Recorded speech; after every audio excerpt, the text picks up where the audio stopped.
আমার বিয়ে হয়েছে 2 বছর যাবৎ। হাজব্যান্ড বিদেশ থাকে। এই 2 বছর সে আমাকে কোনো হাত খরচ দেয়নি। আমি মোটামুটি ধনী ঘরের সন্তান, তাই কোনো কিছুর লোভও আমার নেই। বিয়ের পর আমার মা যা লাগবে সব বাবার টাকায় কিনে দেয়। ডাক্তার দেখানো বা অন্য প্রয়োজনীয় সব খরচ কোথাও গেলে আমার মায়ের থেকে টাকা নিয়ে যেতে হয়।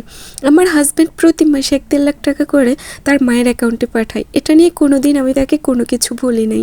2 মাস যাবৎ তার মায়ের অ্যাকাউন্টে সমস্যার কারণে আমার অ্যাকাউন্টে পাঠাচ্ছে। আমার সাথে তার মা ব্যাংকে যায় এবং পুরো টাকা আমি তাকে তুলে দিয়ে দিই। রেমিটেন্স পাঠালে ব্যাংক থেকে কিছু টাকা বোনাস দেয়। গত মাসে আমার একটা দরকারে সেই বোনাসের 2500 টাকা আমি নিজের জন্য রেখে দিই। বাকি 1 লাখ টাকা তুলে ওর মায়ের হাতে দিয়ে দিই।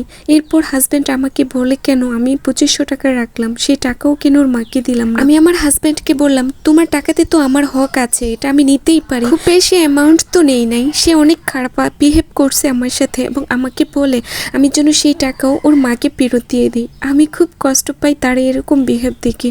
এই মাসেও সে আমার অ্যাকাউন্টে 1.5 লাখ টাকা দিয়েছে আর আমাকে কড়াভাবে বলছে আমি যেন ওই 1 টাকাও সেখান থেকে না রাখি। তাহলে নাকি আমার খবর আছে পুরো বোনাস সহ টাকা যেন তার মায়ের হাতে আমি তুলে দিই। যেহেতু বিয়ে হয়ে গেছে আর আমার হাজবেন্ডেরও মোটামুটি অ্যাবিলিটি বা ওনার যে আর্থিক সচ্ছল একটা ফ্যামিলি, আমার কাছে না এখন আমার বাবা মার যতই থাকুক তাদের কাছে আমার চাইতে একটু লজ্জাবোধ লাগে।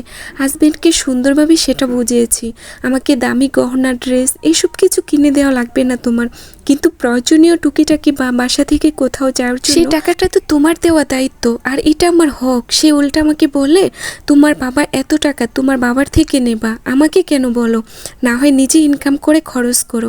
আমার সব টাকা আমি আমার আম্মুকেই দিব, তাকেই খুশি রাখবো, আমার সবচেয়ে বড় দায়িত্ব। তুমি পেস লাগাতে আসবা না, আমার সংসারে অশান্তি করবে না। বোকা পুরুষ এটা বুঝে না, মাকে ইমপ্রেস করার জন্য, মাকে এত এত ভালোবাসা দেখানোর জন্য কিংবা মায়ের পায়ের নিচে জান্নাত বলে মায়ের সব কথা শুনতে হবে, কিন্তু সে কি এটা জানে না সুপারিশ ছাড়া সে কখনোই জান্নাতে যেতে পারবে না। হাসরের মাঠে যদি তার বিরুদ্ধে গিয়ে আল্লাহ তাআলার কাছে কথা বলে জবাব দিবেন আল্লাহ তাআলার কাছে যে সে কি সঠিক বইয়ের হক আদায় করতে পারছেন। তো শুধু টাকা নিয়ে না, সবকিছু নিয়ে সে এরকম করে। সে বিদেশ থেকে আসলে কসমেটিক্স বা অন্যান্য যে কিছুই আনে সব তার মা নিয়ে আলমারিতে লক করে রাখে। 1 বছর আগেও সে তার মাকে দামি মোবাইল গিফট করেছে, সেটা এখনো নষ্ট হয়নি, কিন্তু নতুন করে আবার দামি ফোন পাঠাচ্ছে।